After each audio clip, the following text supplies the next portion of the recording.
그 1940년대 그러니까 2차 세계전 대전 당시에요. 군목으로 일하던 그런 미국의 한 목사가 있었습니다. 열심히 목회를 했습니다. 그 군 장병들을 대상으로 한 그런 목회죠. 그런데 본인이 느끼기에 별다른 그 목회의 성과가 없고 열매가 없었던 거예요. 그런 많은 병사들에게 복음을 전했고요. 더군다나 전쟁통이었잖아요. 그러니까 정말 많은 사람들이 주님밖에 없다, 영원한 나라를 소망해야 된다, 뭐 그런 심리가 또 있지 않겠습니까? 그러니까 많은 병사들이 예수를 믿고, 그리고 이 목사가 그들에게 다 세례를 많이 베풀었습니다. 그럼에도 불구하고 이들의 삶은요 여전히 달라지는 게 없고요, 믿기 전과 뭐 다를 바가 전혀 없이 변화가 없는 것을 이 목사가 이제 느끼게 된 거죠. 그래서 그때마저 낙담하고 굉장히 좌절하고 괴로워했습니다. 군목을 이제 마치고요 제대를 하게 됐어요. 그리고 새로운 꿈을 이 목회자가 꿉니다. 그것은 어떤 꿈이냐면은 뭐 그 꿈이 조금 재밌어요. 25년 내에 세계에서 가장 큰 대형 교회를 내가 세우겠다, 뭐 그런 하여튼 꿈이었습니다. 그리고 그렇게 큰 대형 교회가 세워지면은 뭐 이거 자기 명예욕 때문에 뭐 그런 게 아니에요. 이제 그 대형 교회의 이제 비전이 어디에 사실 있었던 거냐면은 대형 교회가 도시마다 세워지면은 내가 세운 대형 교회를 비롯해서 그걸 필두로 도시마다 대형 교회가 세워지면 그러면은 세상이 변할 거야. 그러면 도시가 변할 거야. 큰 교회가 행하는 그런 많은 복음 사업을 통해서 그 도시가 변하고 그러면은 또 이 땅이 변할 거야. 이제 뭐 그런 좀 순수한 그런 목적이었던 것 같아요. 어쨌든 그런 꿈을 꿨습니다. 그러면은 세상이 변화되는 것은 시간 문제일 것이다. 그래서 어떻게 하냐면요, 당시에 가장 큰 부자였던 존 록펠러에게 찾아가서 이제 말하자면 자기 사업 계획 쓴 거예요. 교회를 세우고자 하는 그것을 이제 제시합니다. 그러나 이제 거절당하고 맙니다. 그래서 이제 굉장히 큰 좌절감에 빠집니다. 그런데 시간이 좀 지나고 자신이 경험한 그런 좌절, 그리고 또 군생활, 군 목회 가운데 경험했던 그런 낙담들, 이런 경험들을 통해서요 목회에 대한 어떤 철학과 방향을 조정하게 됩니다. 다시 말해서 이런 거예요. 세상을 변화시키는 것은 대형 교회를 세우는 것이 아니라 아주 철저한 성도의 훈련, 한 사람 한 사람 철저한 훈련을 통해서 헌신된 그리스도인들로 그들을 빚어내고, 그래서 훈련된 공동체를 그렇게 만드는 것, 이것이야말로 진정 세상을 변화시키는 길이다. 이런 이제 목회 철학을 다시 갖게 됩니다. 그런 이제 목회 비전으로 1947년에 워싱턴 DC에 교회를 개척을 했습니다. 그리고 철저한 그 입교 과정, 교회 성도가 되는 것 자체가 쉽지가 않아요. 이 교회는 아무나 그 교회 성도, 등록 성도가 될 수가 없어요. 그 교회 누구나 올 수 있지만 당연히 교회니까 누구나 올 수 있는 거죠. 그러나 그 교회의 멤버십을 갖기 위해서는 철저한 입교 과정이 필요했습니다. 그리고 그 이후로도 계속해서 철저하고 고도로 훈련된 그런 과정들, 이걸 통해서 교인들의 영적 수준과 높은 그런 그 신앙의 수준, 그것을 갖추는 그런 교회를 도모했던 것이죠. 그리고 그런 교회가 되어 갔던 겁니다. 그래서 이후에 그 교회는 150명 정도로 성장을 하게 됐습니다. 뭐 교인 숫자로 보면은 그보다 훨씬 큰 그 교회들이 얼마나 많이 있습니까? 그렇게 큰 교회가 아니지만은 이 교회가 사회 속에서 그 이후로 드러냈던 그런 어떤 복음의 영향력들, 진리를 드러내는 그런 능력들, 이것은 뭐 어느 대형 교회 못지않게 그 이상인 것을 볼 수가 있습니다. 바로 그 교회에서 행하는 여러 가지 복음 전도, 그리고 또 선교 사업들, 뭐 이런 것들이 주변 그 사회 가운데 금방 소문이 나게 됐던 거죠. 뭐 수천의 사람들, 그런 실업자들을 다시 재교육해 가지고 사회로 내보내는가 하면 그 과정 가운데 실업자 교육하는 뭐 그런 세상적인 교육만 있는 것이 아니고 뭐가 있겠습니까? 이들을 복음으로 재무장시키는 그런 또 복음을 전하는 그런 과정이 당연히 있는 거 아니겠어요? 그리고 또 마약, 복용자들 그리고 알코올 중독자들 치료해주고 그들을 사회 가운데 다시 내보내고 그 과정 가운데 당연히 말씀이 있는 거였어요. 가난한 사람들 복지를 위해서 그리고 또 청소년을 향한 멘토링 프로그램 이런 걸 통해서 이 사람들에게 은혜를 끼치고 또 이 사람들의 가정을 회복하고 세워주고 그렇게 현재 이 교회는 미국에서 가장 영향력 있는 교회로 그렇게 손꼽히고 있습니다. 어떤 교회를 말하는 것일까요? 우리 한국 사회, 한국 교회 가운데 익히 이렇게 알려져 있는 윌로우 크릭 교회라든지 새들백 교회라든지 이런 미국의 대형 교회들이 그 외에도 많이 있죠. 그런 교회를 말하는 게 아닙니다. 이 교회는 그보다 훨씬 규모는 작지만 영향력은 그에 못지않은 바로 이 세이비어 교회라는 미국 사회, 미국 교계에서 주목받는 그런 교회입니다. 세이비어 교회. 이 세이비어 교회를 개척한 고든 코스비라는 목사는요, 이런 그 목회 철학을 우리에게 가르쳐 줍니다. 작지만 철저히 훈련된 사람들의 공동체가 세상을 변화시킬 수 있다. 사실 저도 이제 부교육자 생활을 마감하고 또 교회를 개척하고자 하는 개척 비전을 하나님께 기도하고 받고 하는 그 과정에서 이 목사님의 글들 또 책들을 제가 접하게 되었고 제 목회의 이제 출발에 있어서 많은 영향을 제가 받은 바 있습니다. 근데 어쨌든 이 훈련된 그런 공동체 이처럼요. 그 훈련된 공동체를 사실은 가장 먼저 꿈꾸신 분은 따로 있죠. 바로 예수님 아니겠어요? 예수님이야말로 철저히 훈련된 당신의 종들을 빚어내는 그런 훈련된 공동체로 교회를 세우셨던 거죠. 예수님의 이 공생애를 보면은요, 크게 둘로 나눌 수가 있어요. 분명하게 마태복음을 통해서 보여지는데 어떻게 크게 둘로 나누냐면은 먼저는 예수님께서 많은 무리들을 대하시고 그 무리들에게 복음을 전하십니다. 산상수훈 같은 경우는 수만 명을 모으시고 복음을 전하시고 하나님 나라를 가르치시죠. 그 과정에서 치유의 역사가 일어나고 또 기적의 역사도 일어나고 그런 걸 볼 수가 있어요. 그런가 하면은 또 다른 한편 주님의 사역은 이런 특징이 있습니다. 제자들, 그것도 12 제자들에게 집중해서 주님의 모든 시간과 에너지를 거기에 투자한 걸 볼 수가 있어요. 그러니까 예수님의 초기 사역은요, 무리들을 향해서 다 열려 있는 그런 사역이었어요. 그러나 예수님의 공생애가 진행되면 될수록 예수님은 이 십자가가 가까우면 가까울수록 이 12 제자에게 그 모든 에너지를 다 집중시키는 걸 볼 수가 있습니다. 물론 주님은 그 전도도 중요하게 여겼어요. 많은 무리들을 향해서 복음을 전하고 하나님 나라를 전하고 기적을 통해서든 치유의 역사를 통해서든 늘상 예수님이 그렇게 전도하셨습니다. 전도의 모범을 주님께서 친히 보여주셨죠. 그러나 훈련 없는 복음 전도의 위험성이 무엇인지 주님은 너무나도 잘 알고 계셨어요. 그걸 누구보다 경계하셨습니다. 대표적으로 이 대목을 통해서 우리가 확인할 수가 있어요. 마태복음 22장에 보면은 예수님께서 이런 비유를 들려주십니다. 한 임금이 잔치를 배설을 하는 그런 이야기예요. 그 이야기에 나오는 유대인들이 그 임금이 배설한 그 잔치에 초대를 받는데 그걸 거절합니다. 많이들 초대장을 받고도 거절합니다. 그러자 이제 임금이 뭐라고 말하면 자기 종들을 다 길거리로 동네마다 보내가지고선 길에 지나가는 사람 보이면은 다 불러 모으라. 이 잔치 자리에 다 데려오라. 그렇게 말합니다.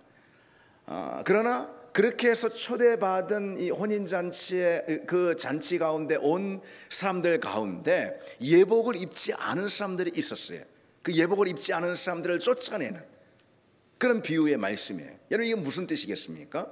아무리 전도를 해도요, 교회 자리를 그렇게 해서 다 가득 채운다 하더라도 이 예복을 입는다는 것은 예전에 그 잔치에 참여하기 위해서 예복을 입는다는 것은 자기의 일반 옷을 벗어버리고 그 예복을 입어서 그 잔치에 걸맞는 사람이 되는 것을 의미하는 거 아니겠어요?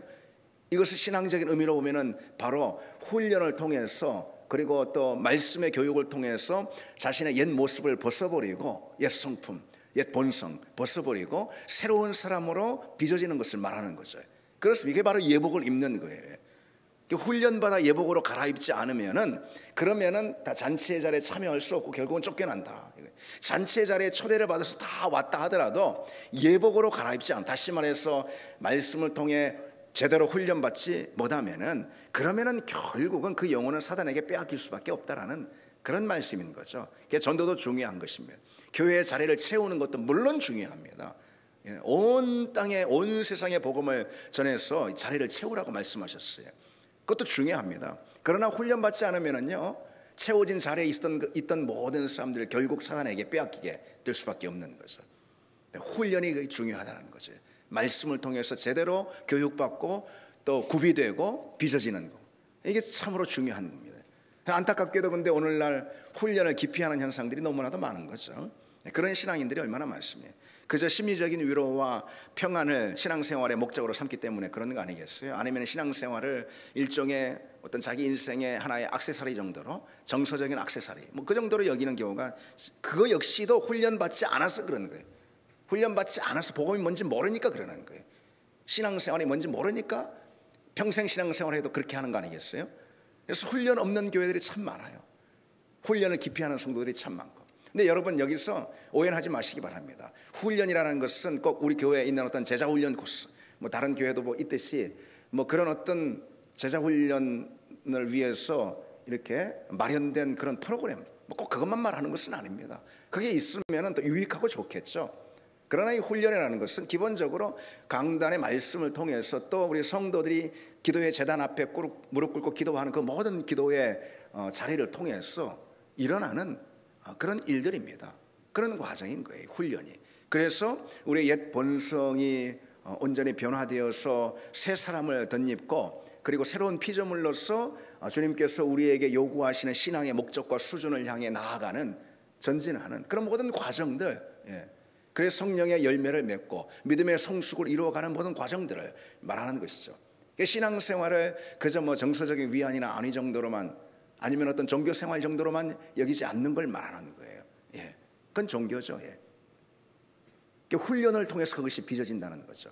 그래서 여기서 말씀을 전할 때도 항상 성도들을 훈련하는 그 목적의 이 강단이 봉사를 해야 되는 것이고, 아니 여러분들이 말씀을 스스로 개인적으로 묵상할 때도 여러분들이 온전히 변화되고 성숙해지는 그 훈련이 목적이 되는 그런 말씀 묵상이 돼야 하는 거예요. 그런 말씀 묵상, 한 조각 그냥 위로받고 그냥 마는 그런 게 아니고, 그렇게 기도도 역시 마찬가지. 맨날 주십시오 그런 것이 아니고, 우리 모두가 기도의 자리에 나아가서 진정 주님께서 요구하시는 자기 십자가를 지고 그리고 자기를 부인하고 주님을 따르는 그런 믿음의 사람들로 나로 하여금 변화시켜 주시옵소서. 이것이 우리 기도의 제일 중요한 제목이 되어야 하는 것이죠. 기도의 자리 역시 훈련을 위해 있는 봉사의 자리인 거예요. 기도가 훈련을 향한 봉사의 자리인 거예요. 훈련을 위해서 있다 이 말이에요. 다른 것도 다 마찬가지입니다. 그래서 훈련을 통해서 우리가 온전한 제자로 빚어지는 거예요. 근데 오늘날 많은 성도들이 이제 그렇지 못합니다. 영적인 소비 성향, 그거에만 이제 모든 관심과 에너지를 쏟기 때문에 교회도 거기에 맞춰주는 거예요. 그래서 그러한 교회들은 성도들의 욕구와 어떤 이 필요에 따라서 반응하기 때문에요, 강도 높은 훈련 또는 그런 제자도 이런 것을 잘하지 못하는 것이죠. 꺼려하는 것이죠. 그러나 그것은 절대로 올바른 그 신앙인으로 빚어낼 수가 없는 것입니다. 무늬만 그런 그리스도인으로 무늬만 그리스도인인 거예요. 교회는 오지만은 신앙생활 한지 오래됐지만은 그저 무늬만 그리스도인, 그런 사람들만 교회 가운데 가득하게 되는 거죠. 성경에 보면은 초대교회 성도들이나, 아니 그 이후로 우리 초기 교회 성도들 절대 그러지 않았습니다. 훈련이 얼마나 중요하고 또 얼마나 철저하고 강도 높은 그런 훈련이었는지 모릅니다. 이 초기 교회에는요, 세례 교육으로 대변되는 교회 입문 절차가 있었어요. 근데 신앙 입문, 교회 입문이죠. 그 절차부터가 대단히 여러분 철저하고 엄청 까다로운 거 여러분 아십니까? 아예 초신자 시기부터요 굉장히 강도 높은 훈련을 요구했습니다. 그러니까 예수 믿고 세례 받으면은 그러면은 내일이라도 순교할 수 있을 정도의 그때는 그 시절이 그런 시절이었으니까 그런 수준을 요구받았어요. 그래서 그것을 보여주는 초기 기독교 저작물로요, 주후 2세기 초에 기록된 교회 문서인 디다케를 들 수가 있어요. 이 디다케라는 주후 2세기 초면은 거의 신약 성경에 기록된 거하고 그렇게 크게 이 기간의 차이가 없습니다. 신약 성경이 주후 1세기 후반에 기록이 됐기 때문에 2세기 초에 기록된 이 디다케하고 그렇게 뭐 시간적인 간격이 없잖아요.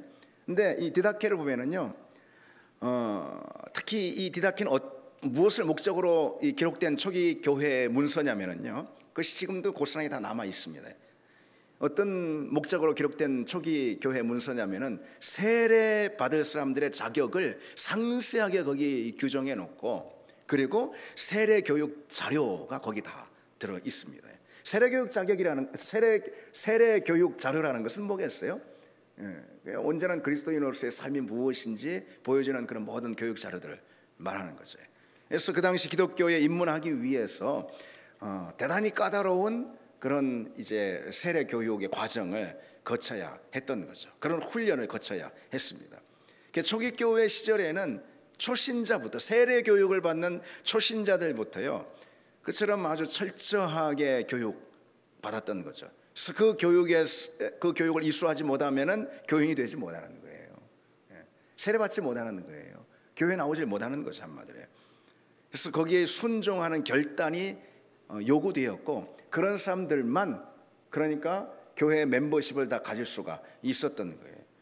이들의 신앙의 수준이 어떠했는지 우리가 짐작할 수가 있는 거죠. 근데 오늘날 보면은요, 뭐 세례 교육의 수준은 뭐 고사하고, 직분자 교육, 그리고 또 항존직을 세우는 거, 항존 직분자 교육, 그 리더 교육, 이런 것들조차도요, 이때 당시 세례 교육을 받는 그 수준보다도 더 못한 그런 오늘의 현실을 우리가 볼 수가 있어요. 그게 너무나도 참 안타까운 일이 되는 거죠. 그래서 이때 당시에 100명이 모인 그런 교회라면 오늘날 1000명, 10,000명 그 이상의 그런 강력한 능력을 가진 그런 교회였습니다.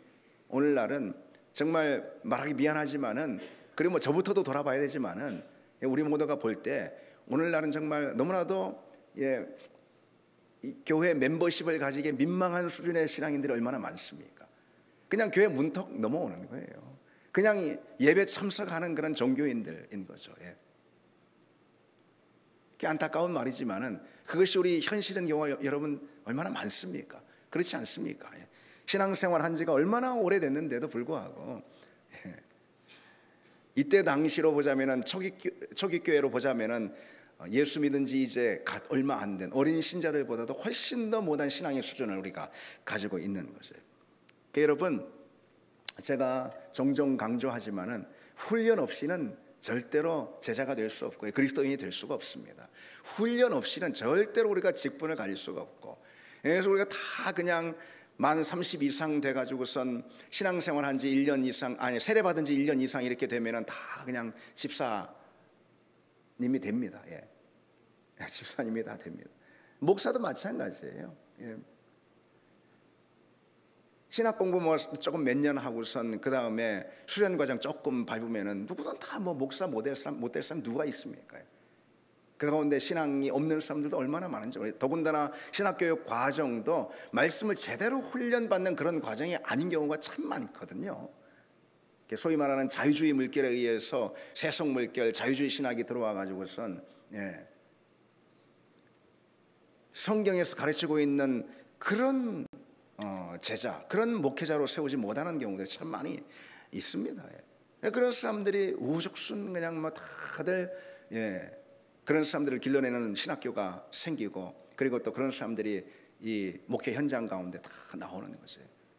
누구 얘기하는 게 아니에요. 뭐 저를 비롯해서.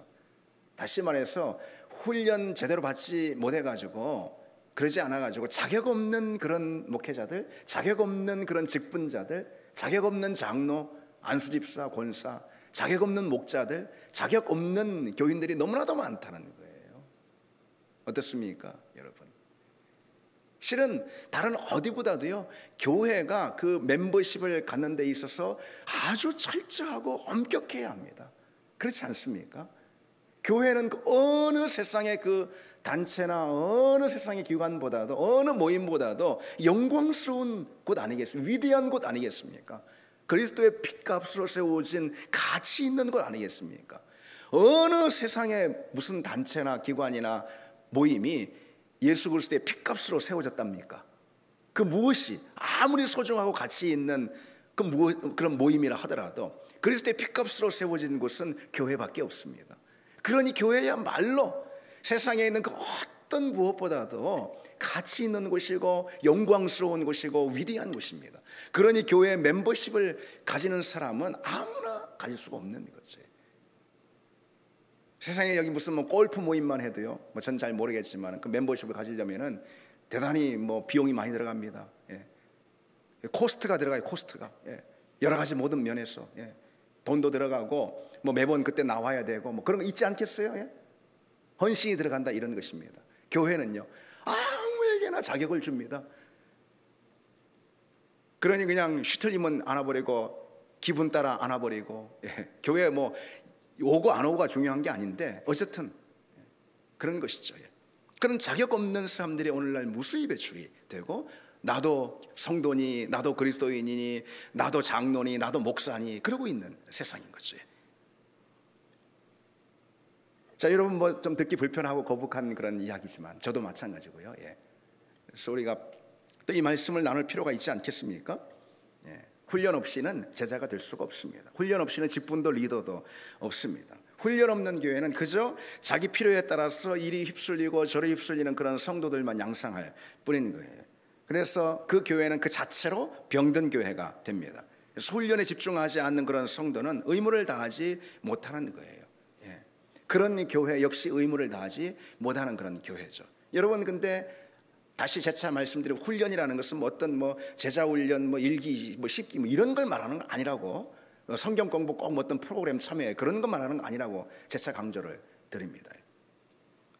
오늘날 많은 교회들이 훈련에 관심이 없거나 게을리한 결과가 어떤가? 예. 우리 교회가 처한 현실 아니겠어요? 그 C.S. 루이스의 그 유명한 책인 스크루테이프의 편지라는 그 책이 있죠. 거기에 훈련을 게을리하는 그리스도인들의 참담한 결과, 어떤 결과를 맡고 있는가, 그에 대해서 의미심장한 그런 이 대목이 나옵니다. 이제 이 스크루테이프의 편지라는 것은 고참 악마인 스크루테이프가 신참 악마인 워무드에게 뭔가 가르쳐주는 기술을 전수하는 그런 내용인데요. 거기서 이제 원수라는 표현이 나오는데 그것은 악마의 입장에서 원수는 누구예요? 예수님을 말하는 것이고, 환자라는 단어가 나오는데 이 사단 악마의 입장에서 환자는 그리스도인을 말하는 거예요. 그러니까 예수 믿었으니까 이 환자인 거야. 이거는 다의 정상이 아닌 악마 입장에서의.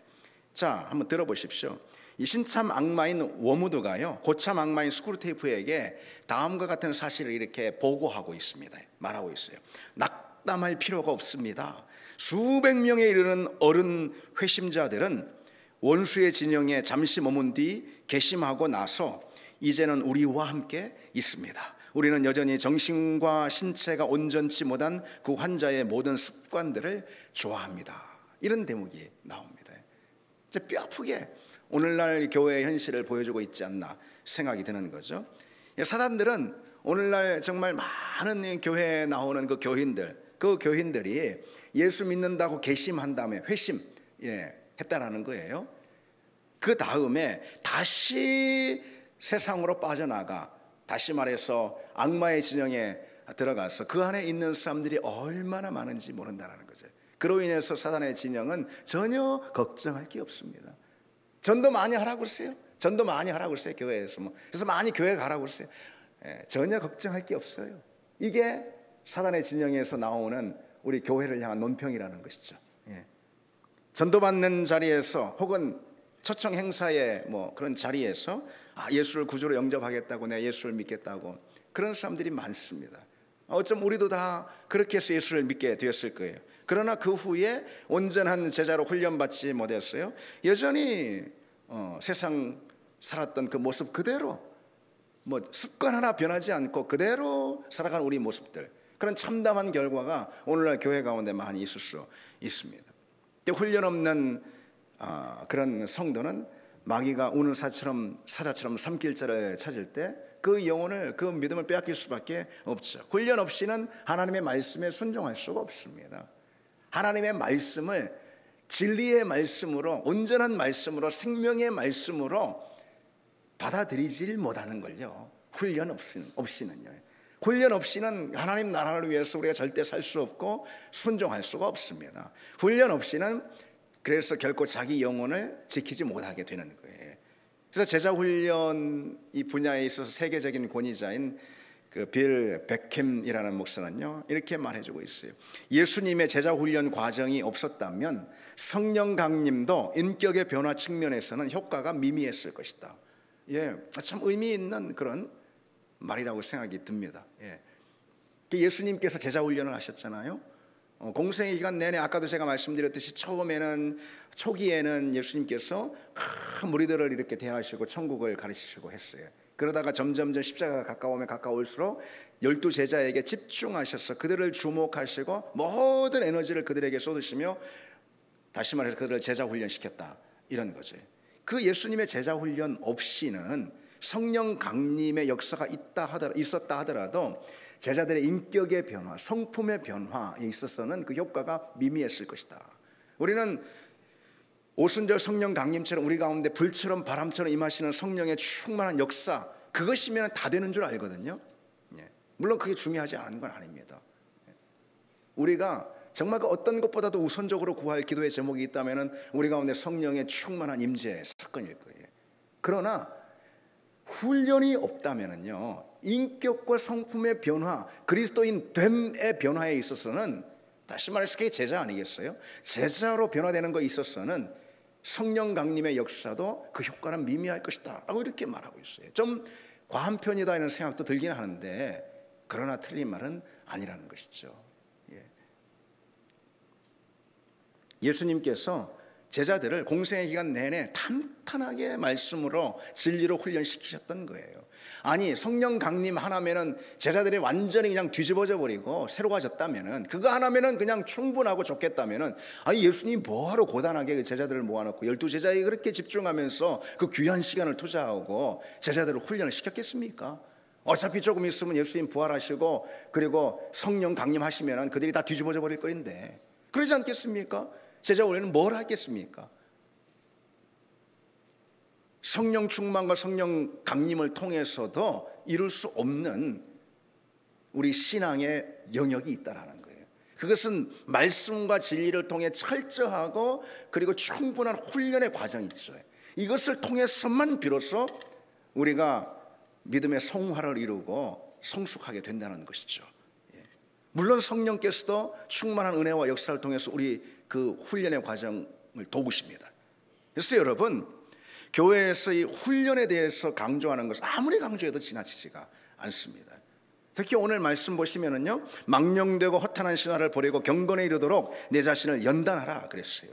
육체의 연단은 약간의 유익이 있으나 경건은 범서에 유익하니 금생과 내생에 약속이 있느니라 그랬습니다. 여기 육체의 연단은 약간의 유익이 있으나 경건은 범사에 유익하니라고 그랬는데요, 세번역 성경은 이 경건은 범사에 유익하니 이 대목을요, 경건함에 이르도록 몸을 훈련하라 라고 이렇게 기록하고 있어요. 경건함에 이르도록 훈련하라, 그렇게 이는 경건에 이르도록 하는 훈련을 강조하는 그런 말씀이라고 할 수가 있겠죠. 성경은 훈련을 강조하고 있고, 그래서 바울은 자기 제자 디모데에게 너도 훈련받을 뿐만 아니라 말씀을 통해서 내가 맡은 교회를, 성도들을 끊임없이 말씀으로 훈련해라. 그래서 그들이 경건에 이르도록, 믿음에 이르도록, 믿음의 성숙에 이르도록 힘써라 라고 그렇게 가르쳐주고 있는 거죠. 성경은 이 훈련을 강조하고 있고, 훈련을 통해서만 비로소 우리 세속적인 몸의 습관들이 있잖아요. 그것을 우리가 벗어버릴 수가 있어요. 그것에서 자유할 수가 있습니다. 망령되고 허탄한 신화를 버리고 그랬는데요. 이 세상에 얽매인 우리의 모든 세속적인 우리 몸이 반응하는 그런 습관들, 그것은 성경의 말씀을 끊임없이 훈련하는 그 훈련의 과정을 통해서만 벗어버릴 수가 있다는 거죠. 그리고 결국 경건의 능력을 우리는 가질 수가 있습니다. 훈련이 아니고서는 이룰 수가 없는 거죠. 그래서 여러분, 우리는 훈련을 게을리할 수가 없습니다. 말씀 우리가 묵상할 때도 그것은 결국 훈련의 도구, 훈련의 과정인 거예요.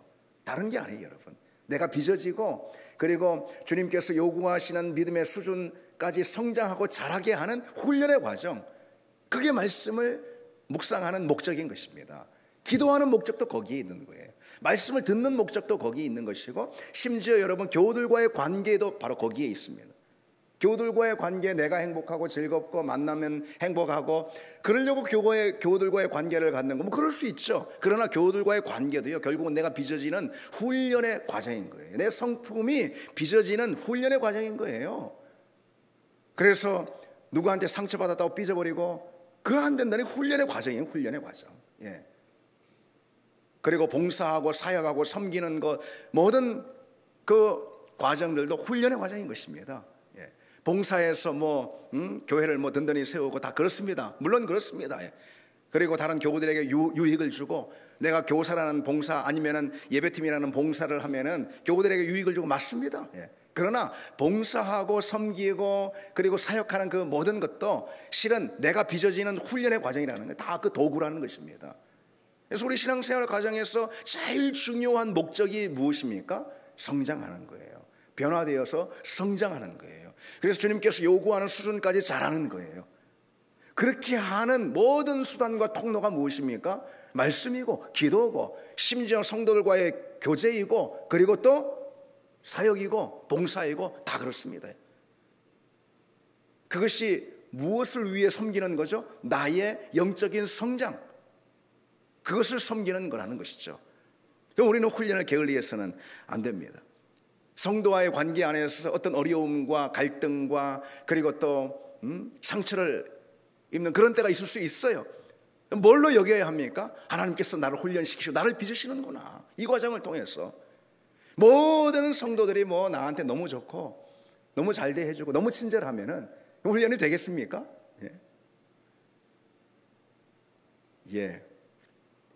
우리는 계속해서 훈련해야 합니다. 예. 수십 년 교회 다녀도 전혀 변화가 없는 그런 교인들이 그저 분주히 종교 생활하기에 바쁜 그런 교회가 되느냐? 우리 교회가 아니면 온전한 성도들이 시대를 깨우고 그리고 하나님 나라를 펼치는 그런 역동적이고 능력 있는 교회가 되느냐?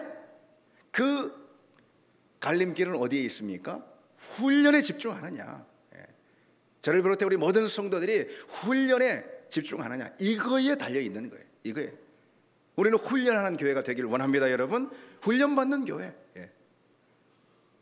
그래서 그 일환인 거예요. 이번에 제자훈련 우리가 벌써 10기입니다. 우리 교회가 11년이 좀 더 됐는데 제자훈련이 10기를 진행하고 있다는 것은 그간 여러 시행착오도 있고 부침도 있고, 제자훈련 과정 가운데서도 어려움도 있고 다 왜 없었겠어요. 왜?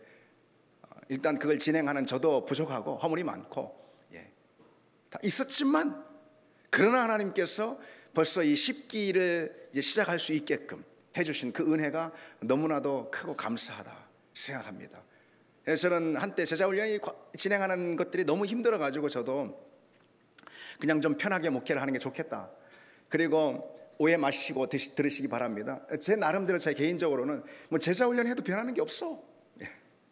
물론 여러분들은 목사인 저를 보면서도 저 인간은 바뀌는 게 없으면 할지 모르지만은 또 제 입장에서도 그러다 보니까 제자훈련에 대한 어떤 회의감이 저에게 있었던 적도 있습니다. 그래서 여기까지만 그만둬야 되겠다 이런 생각도 갖기도 하고. 근데 훈련에 참여했던 우리 성도들 가운데 많은 분들이 저에게 또 용기를 주고 또 그렇게 해서 격려하고 그렇게 해서 또 이렇게 진행해 와서 지금까지 오게 됐습니다. 또 이번에 14명의 우리 성도들, 우리 집사님들이 제자훈련에 참여를 하게 됐어요. 역대급으로 많은, 역시 36주로 줄이니까 기회는 이때다 하고서 너무너무 감사하고, 이번에 14명 제자훈련에 참여한 분들, 우리 모두가 훈련에 참여하는 거예요, 여러분. 우리 모두가 아까 말씀드렸어요.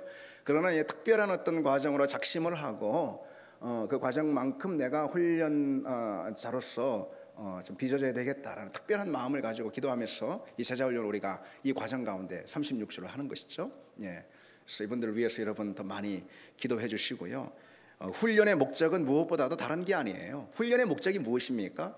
훈련의 목적 우리가 명확히 해야 되겠죠. 그건 변화와 성장이에요. 훈련의 목적은 변화와 성장이에요. 어리고 미숙한 우리 신앙의 모습들이 말씀의 훈련으로 변화되는 거예요. 아직 내 자신이 여전히 주인인데 그러나 그런 내 신앙의 모습이 변화되어서 주님이 주인 되는 그런 삶으로 그런 믿음으로 변화되는 걸 말하는 거죠. 그래서 이 훈련의 목적을 우리 온 성도들이 분명히 알고요. 우리 모든 성도들이 비단 제자훈련 참여하는 이 과정뿐만 아니라 변화되고 성장하는 이것이 주된 우리 신앙생활의 목적이다, 목표다 기억하시기 바랍니다. 이 치열한 영적 전쟁의 자리로 주님께서 우리를 불러주셨어요. 세상을 변화시키는 믿음의 전사들로 우리를 불러주셨다는 거죠. 복음을 맡은 그런 사람들로 우리가 믿음의 야성을 가져야지만 우리 제대로의 신앙생활을 할 수가 있습니다. 그런 사람들로 빚어지는 과정이 바로 이 제자훈련의 과정이죠. 구체적이고 그리고 아주 실천적인 면에서도 이 변화가 실질적으로 또 일어나야 되겠죠. 여러분 어떻습니까? 신앙생활 우리가 다 오래 했잖아요. 그런데 예배가 정확히 말해서 예배에 대한 자세와 태도가 뭐 그렇게 달라진 게 없어. 오히려 처음 예수 믿을 때 그때 또 예배에 신선해가지고 예배 가운데 은혜와 감동을 누리고 예배의 우선순위를 두고 살았던 때가 있지 않았는가 싶습니다. 지금보다도 더. 지금은 그냥 매너리즘에 빠져가지고서 예배에 대한 태도의 변화가 있어야 합니다. 기도 생활의 변화가 있어야 하는 거 아니겠어요? 이게 훈련 받을 때 일어나는 거예요. 훈련이 안 되니까 그러니까 변화가 일어나지 않는 거예요. 기도 생활에 여전히 변화가 일어나지 않는 거예요. 기도의 자리를 소중히 여기고 사수하고 특히 오늘 같은 이 공동체의 기도의 자리를 또 소중히 여기고 이 기도의 자리에 변화가 일어나야 하는 거 아니겠어요? 사역과 봉사에 있어서도 변화가 일어나요. 훈련이 안 되면 그게 안 되는 거예요. 사역하고 봉사할 때 그때 해치는 일들이 더 많은 거예요. 해를 끼치는 일들이 더 많다는 거죠. 훈련되지 않으면, 말씀을 통해 훈련되지 않으면 여전히 지금까지도 그러고 있지 않나 우리 자신 한번 돌아볼 필요가 있습니다. 그리고 하다못해는 아니 중요한 거죠. 헌금 생활에서도 변화가 일어나야 돼요. 초신자 때부터 지금까지 헌금 생활하는데 변화가 없어요. 많은 경우 보면은 그런 경우도 종종 있습니다. 이 11조 생활이라는 것은 기본 중에 기본 아니겠습니까? 11조 생활도 못하는데 어떻게 집사이고 어떻게 권사이고 어떻게 직분자일 수가 있겠습니까? 그렇잖아요, 여러분. 왜 그러냐? 변화가 안 돼서 그러는 거예요. 변화가 무엇을 통해서만 변화가 비로소 일어날 수가 있습니까? 훈련이에요. 훈련 없이는 변화가 일어나지 않습니다. 그리고 훈련이 없으니까 자기가 못하는 일들에 대해서는 자기 정당함만, 자기 합리화만 자꾸 갖게 되는 것이죠. 성품의 변화 역시 중요합니다. 이 말씀의 훈련을 통해서 우리 삶의 자리 가운데 그런 변화와 성장의 역사들이 일어나는 그런 여러분들, 그런 우리 교회가 되기를 바랍니다. 우리 같이 찬양 드리겠습니다.